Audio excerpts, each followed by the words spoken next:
الرحمن علم القرآن خلق الانسان علمہ البیان. یہ بیان کی طاقت، یہ بولنے کی صلاحیت، یہ اسپیکنگ پاور کس نے دی؟ اللہ نے دی. تو کہاں استعمال ہونی چاہیے؟ اس کی فرما برداری میں یا اس کی نافرمانی میں؟ لیکن جب ہم کوئی بھی ایسی گفتگو کرتے ہیں جو فتنہ کا باعث بنتی ہے، تعلقات کی خرابی کا باعث بنتی ہے، تو وہ گفتگو سراسر شیطان کے زیر اثر ہوتی. اسی لیے ایک شخص غصے میں تھا تو آپ نے فرمایا کہ اس کو ایسا کلمہ بتاتے ہیں کہ اگر یہ پڑھے تو اس کا غصہ دور ہو جائے. تو اس نے کیا کہا تھا؟ آگے سے کیا کہا تھا؟ کلمہ تو اعوذ باللہ تھا، لیکن اس نے اس غصے میں آ کے وہ بھی نہیں پڑھا. کیونکہ جب انسان غصے میں ہوتا ہے تو اس کو اللہ رسول کی بات پر عمل بھی بھول جاتا ہے، چاہے اس کے پاس کتنا بھی علم ہو. وقتی طور پر وہ جاہل بن جاتا ہے کیونکہ اس کی عقل پر پردہ پڑ جاتا ہے. جہالت دراصل کیا ہے؟ یا تو علم کا سرے سے نہ ہونا یا علم پر پردہ پڑ جانا، وقت ضرورت وہ بات یاد نہ رہنا. تو ہمیں شیطان کے اثر سے نکلنے کے لیے کیا کرنا ہوگا؟ اپنی گفتگو، اپنی بات اور خصوصاً غصے میں کی جانے والی باتوں کو کنٹرول کرنا ہوگا. اپنی اس عادت پر لازماً کنٹرول کرنا ہوگا، چاہے وہ بچوں کے ساتھ ہو، چاہے وہ شوہر کے ساتھ ہو. اب دیکھیں کہ وہ شوہر اور بیوی کے درمیان جو لڑائی ڈلواتا ہے شیطان، وہ بھی اصل میں آپ کبھی غور کریں شروع کہاں سے ہوتی ہے؟ آرگیومنٹ، باتوں سے شروع ہوتی ہے نا. ایک نے دوسرے کو ایک بات کی، اس کو غصہ آ گیا، اس نے پلٹ کے اور اس سے بڑا جواب دیا، پھر دوسری طرف سے آرگیومنٹ، اور پھر بعض اوقات وہ ہاتھا پائی تک نوبت جا پہنچتی ہے. آغاز تو باتوں سے ہی ہوتا ہے. بہت اچھی بات انہوں نے کی کہ ہر ریلیشن شپ کے اندر ایک جھجک ضرور ہونی چاہیے، ایک حیا ہونا چاہیے، کیونکہ جب حیا نہ رہے تو پھر جو جی چاہے کرو. نبی صلی اللہ علیہ وسلم نے فرمایا لیس منا من لم یرحم صغیرنا ولم یعقر کبیرنا. وہ ہم میں سے نہیں جو چھوٹے پر شفقت نہ کرے، رحم نہ کرے اور جو بڑے کی عزت نہ کرے. اس میں آپ دیکھیے کہ پورا ایک ہمیں نا معیار دے دیا گیا، ایک پوری باؤنڈری لائن کھینچ دی گئی اور ایک پورا کرائیٹیریا سیٹ کر دیا گیا کہ ہمارا اپنے سے بڑوں اور اپنے سے چھوٹوں کے ساتھ معاملہ کس قسم کا ہونا چاہیے. چھوٹوں کے ساتھ معاملہ کرتے وقت ہماری کمزوری کیا ہوتی ہے، ویکنس کیا ہوتی ہے؟ کیا کرتے ہیں ہم؟ ہر بات میں ان کو ٹانٹ کرتے ہیں، ہر بات میں ان کو ڈیگریڈ کرتے ہیں، ہر بات میں ان کو ذلیل کرتے ہیں. جب ہم چھوٹوں سے بات کرتے ہیں تو کیا اس میں کوئی حیا نہیں ہونی چاہیے؟ اس میں کوئی جھجک نہیں ہونی چاہیے؟ چھوٹے کس اعتبار سے چھوٹے؟ ماں باپ کے لیے چھوٹا کون ہے؟ اولاد. استاد کے لیے چھوٹا کون ہے؟ عمر میں بڑوں کے لیے جو چھوٹے ہیں عمر میں. اسی طرح اور مراتب میں فرق کس کس بنا پر ہوتا ہے؟ علم کی بنا پر، مال کی بنا پر. مال اور مرتبہ. بعض لوگ ہم سے مال میں کم ہوتے ہیں، غریب ہوتے ہیں بیچارے، ان کی غربت ان کو دنیاوی اعتبار سے ہم سے چھوٹا کر دیتی، حالانکہ انہیں چھوٹا سمجھنا نہیں چاہیے، ان کو بھی عزت اور احترام دینا چاہیے. لیکن ہمارے ہاں عموماً یہ بھی شیطانی رویہ ہی ہے کہ ان کو ہم غریب، حقیر، چھوٹا سمجھ کر بے وقوف بھی ساتھ ہی سمجھ لیتے ہیں، تو ان کو ہم چھوٹا سمجھ لیتے ہیں. اس لیے اگر وہ بیچارے کبھی اپنی ضرورت ہمارے آگے رکھ بیٹھے، مانگ بیٹھے، تو ہمارا رویہ کیا ہوتا ہے؟ کیا ان کے ساتھ ہمارا عزت اور احترام کا رویہ ہوتا ہے؟ کتنے لوگ ہیں جو اپنے سے مال یا رتبے میں کم تر لوگوں کی عزت کرنا جانے کہ ان سے ملیں تو احترام سے ملیں، ان سے ملیں تو محبت سے ملیں، ان کو دیکھیں ایون تو احترام سے، کیونکہ انسانیت کا بھی احترام ہے اور جو مومن ہو، مسلم ہو، اس کا تو اسلام کی وجہ سے بھی احترام ہے. تو جب ہم اپنے سے چھوٹوں کے ساتھ بدتمیزی کرتے ہیں، بد اخلاقی کرتے ہیں، تو دراصل شیطان ان کی نظر میں ہمارے ہی مقام کو خراب کر رہا ہوتا ہے. یہ ہے نا دشمنی. دیکھیں یہاں اللہ تعالیٰ نے اس جگہ بھی دشمنی کا ذکر کیا ہے کہ وہ تمہارا دشمن ہے، کھلا دشمن. پیچھے بھی جو بات ہم نے پڑھی اس میں بھی دشمنی. دشمن کا کیا کام ہوتا ہے؟ وہ آپ کو کیا کرے؟ ذلیل کرے، ذلیل کروائے، آپ کی قدر گھٹائے، آپ کو آپ کے مقام سے گرائے، آپ کو اللہ کی طرف سے جو نعمتیں ملی ہیں اس نعمتوں میں کمی کرائے. اب آپ دیکھیں کہ جب آپ کسی بچے کے ساتھ، مثلا استاد اپنے شاگرد کے ساتھ اگر بدتمیزی کرتا ہے، ناروا اس کو ڈانٹ ڈپٹ کرتا ہے، کیا ایسے استاد کی پھر عزت، ادب، قدر ہوگی کسی شاگرد؟ نہیں ہوگی نا. استاد ہونے کا مطلب یہ نہیں کہ آپ کو کوئی لائسنس مل گیا ہے بدتمیزی کرنے کا یا لوگوں کو ذلیل کرنے کا. کیا نبی صلی اللہ علیہ وسلم ایسے ہی کیا کرتے؟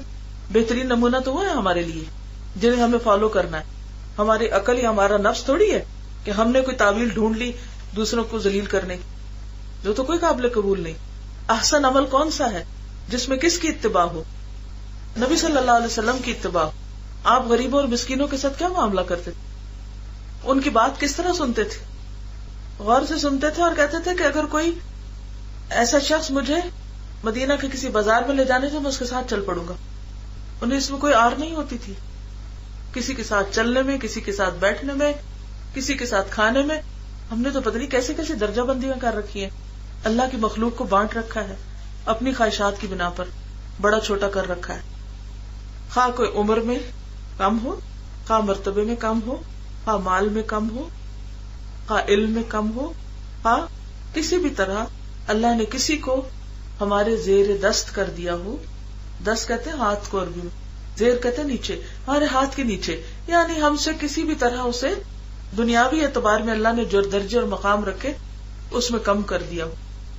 اس بڑے اور چھوٹے کے بیچ میں ایک آڑ ہے، ایک حجاب ہے، ایک جھجک ہے جس کو ہمیں توڑنا نہیں چاہیے. اگر وہ ٹوٹ جائے تو انسان خود ذلیل ہو جاتا ہے.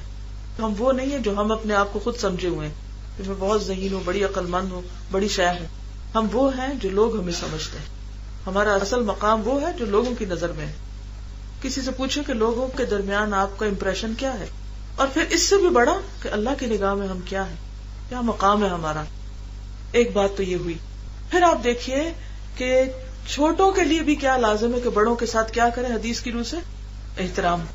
اگر کوئی آپ سے عمر میں بڑا ہے، چاہے علم میں چھوٹا ہو، پھر بھی کیا لازم آتا ہے کہ اس کی عزت کس بنا پر کرو؟ اس کی عمر کی بنا پر کرو.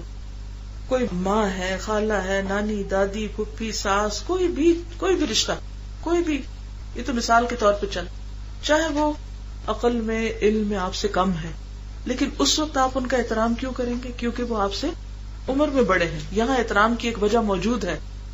اب ایک دوسرا شخص ہے جو عمر میں آپ سے کم ہے، عمر میں کم ہے، مثلا آپ 40 سال کے، وہ 20 سال کا ہے، لیکن اللہ نے اس کو علم زیادہ دے دیا آپ سے. اب آپ کہیں نو یہ تو مجھ سے چھوٹی ہے. مثال کے طور پہ عمر میں کسی چھوٹے شخص کو آپ کو گروپ انچارج بنا دیا گیا. اب آپ کہیں یہ تو میری بیٹیوں جتنی، اس کو میرا ادب کرنا چاہیے. ٹھیک ہے، وہ اس کو بھی کرنا چاہیے کیونکہ آپ اس کی ماں جیسی ہیں. یہاں پر ایک ادب اور احترام کی وہ ہوگی حد، کیونکہ عمر میں بڑی. اور آپ کو اس کا احترام کیوں کرنا چاہیے؟ علم کی بنا پر کرنا چاہیے، یا وہ ذمہ داری جو اس کو دی گئی اس کا تقاضا ہے کہ اس کا احترام کیا جائے. پھر اسی طرح آپ دیکھیے کہ بعض اوقات لوگ آپ سے رشتے میں بڑے ہوتے ہیں، یا علم میں زیادہ ہوتے ہیں، یا مال میں زیادہ ہوتے ہیں، یا کسی اور چیز میں زیادہ ہوتے ہیں، عقل میں زیادہ ہوتے ہیں، سمجھ میں کوئی بھی چیز. تو نبی صلی اللہ علیہ وسلم نے کیا بتایا؟ انزل الناس منازلہم، لوگوں کو ان کے مقام پر اتارو. جس کا جو مقام ہے اس کو دو، کیونکہ اگر اس کا وہ مقام قبول نہ کیا جائے تو کیا ہوگا؟ کتنا فساد ہوگا. کیونکہ شیطان ہمیں کیا سجھاتا ہے؟ مثال کے طور پر اگر کوئی عمر میں ہم سے کم ہے لیکن علم میں زیادہ ہے، کسی ایکسپرٹیز میں زیادہ ہے، شیطان کیا سجھاتا ہے کہ کوئی ضرورت نہیں اس کے احترام کی کیونکہ یہ عمر میں کم ہے تم سے. اس وقت ہمیں یہ سجھا دے گا. لیکن عقل مند کیا کہے گا؟ نہیں، عمر میں تو کم ہے مگر عقل میں مجھ سے زیادہ ہے، یا کسی ایک خاص چیز میں اللہ نے اس کو مجھ سے زیادہ سمجھ دی. اسی طرح جو ہمارے اولو الامر ہوتے ہیں، اسلام کا کیا حکم ہے؟ مثال کے طور پر اگر گیٹ پر کسی لڑکی کی ڈیوٹی ہے آنے والوں کو چیک کرنے کی، تو اس وقت وہ کیا ہے؟ وہاں پر ایک اتھارٹی میں کھڑی ہے. چاہے وہ علم میں آپ سے کم ہو، یا عقل میں آپ سے کم ہو، یا درجے میں آپ سے کم ہو، یا مال میں کم ہو. For example I don't know who they are، میں صرف ایک مثال کے طور پر آپ کو بات کر رہی ہوں، لیکن اس وقت اس کی بات ماننا اور چیکنگ کے لیے کھڑے ہونا یہ اسلامی حکم ہے یا نہیں؟ کیونکہ اس وقت وہ ایک ڈیوٹی پر ہے اور اس کی ڈیوٹی کا تقاضا یہ ہے کہ وہ اپنی ڈیوٹی انصاف اور ایمانداری سے پورا کرے. اور ہم پر کیا فرض عائد ہوتا ہے کہ ہم اس کی مدد کریں. دروازے کے باہر چوکی دار کھڑا ہے، وہ عمر میں ہو سکتا ہے ہمارے برابر ہو یا کم ہو، یا علم میں کم ہو، یا کسی اور مال میں کم ہو، لیکن وہاں وہ اپنی ڈیوٹی کے اعتبار سے ہم پر فوقیت رکھتا ہے. اس وقت ہمیں اس کی بات ماننی ہے. پولیس کا سپاہی کھڑا ہے راستے میں روک رہا ہے گاڑی کو, اتھارٹی دی گئی ہے.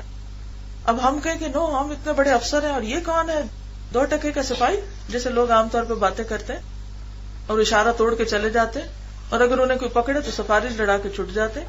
یہ سارا فساد کیوں ہمارے معاشرے میں, کیوں تنزل کا شکار کہ ہم نے اس احترام کی دیوار کو توڑ دیا ہے. ہم اس کو ایکسپٹ نہیں کرتے کیونکہ تکبر میں مبتلا ہے, اپنے آپ کو بڑی چیز سمجھتے ہیں.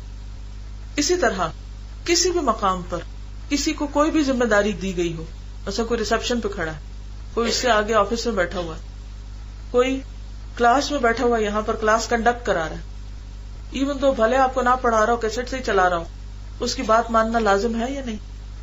کوئی ہاسٹل کے ڈسپلن قائم کیے ہوئے, کوئی کسی اور چیز کو لک آفٹر کر رہا ہے.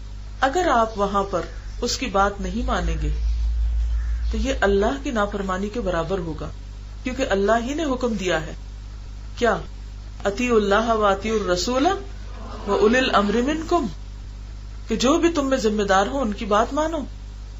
لیکن اگر ہم وہاں اپنے مال کی یا علم کی یا قابلیت کی کوئی تڑی دکھانے بیٹھ جائیں تو یہ شیطانی بات ہوگی. پھر اسی طرح آپ دیکھیں کہ ماں باپ کا جیسے ایک ادب اور احترام ہوتا ہے. جو بچہ ماں باپ سے بدتمیزی کرتا ہے وہ اس احترام کو پامال کرتا ہے اور دوسروں کو بھی شے دیتا ہے.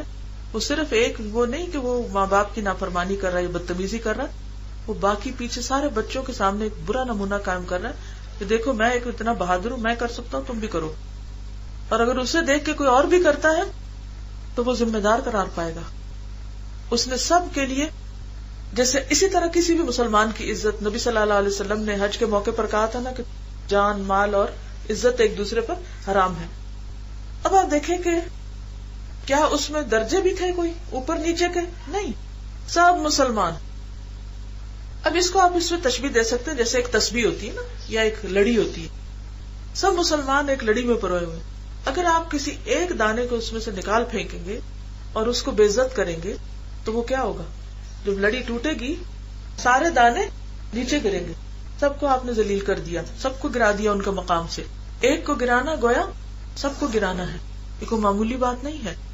جب کسی بھی گھر میں, کسی خاندان میں, کسی فیملی میں, کسی ادارے میں, کسی ملک میں احترام کے رشتے ٹوٹتے ہیں تو پھر ایسا فتنہ اور فساد برپا ہوتا ہے کہ جو نان سٹاپ ہوتا ہے. اس سے سفر کون کرتا ہے, نقصان کون اٹھاتا ہے؟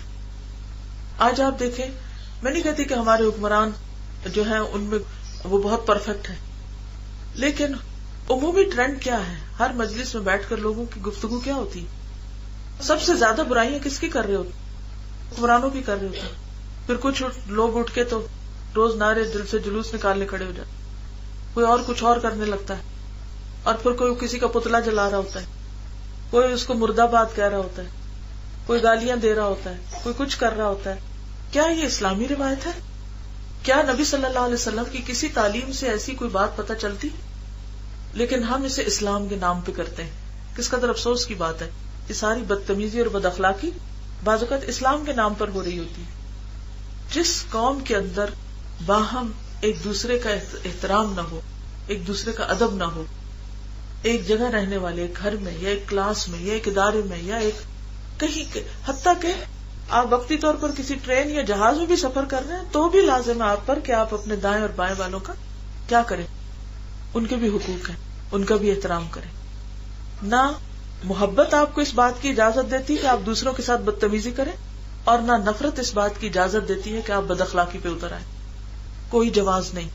بعض اوقات ہم محبت میں حد سے گری ہوئی حرکتیں کرنے لگتے ہیں جس کی وجہ سے محبتیں نفرتوں میں بدل جاتی, اور بعض اوقات نفرتوں میں ہم ایسی گھٹیا حرکتیں کرنے لگتے ہیں جس کی وجہ سے ہمارا اپنا ایمان اور اپنا مقام اللہ کی نظر میں گر جاتا ہے.